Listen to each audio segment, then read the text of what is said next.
First, start off by rolling down the window. Next, grab the cleaning wipe, open, and clean the areas in which the visor will be applied. Be sure the area is dry before proceeding to the next step. Hold the visor up to the door frame to get an idea of how it will be installed.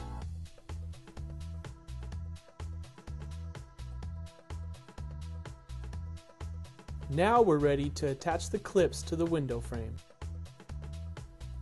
Insert the mounting clip in between the window frame and the rubber weather strip.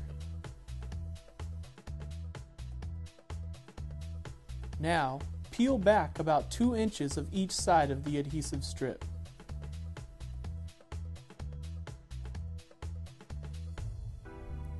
Now, open the door so we can attach the clip on the visor to the edge of the door frame. Once you have attached the clip, close the door. Line up the edge of the visor with the edge of the door frame. We will apply pressure to the adhesive strip while slowly peeling back the red tape. Gently pull a little tape at a time while applying pressure to the area of the visor where the tape has been removed. Always grab the tape as close to the visor as possible to avoid tearing the tape. Once you have removed all the strips of tape, run your fingers around the edge to ensure a tight seal. Now we are ready to install the included locking pins. Start off by adjusting the clip so the holes of the visor and the clip are lined up. We will then grab the circular piece and the center pin.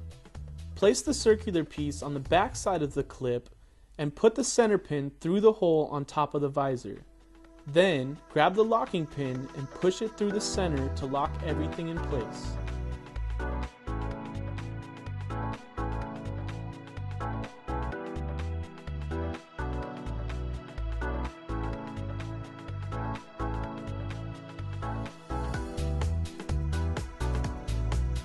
Repeat the same procedures for the rear visor.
After you have installed all of the locking pins, follow the same procedures to install the visors on the other side of the vehicle.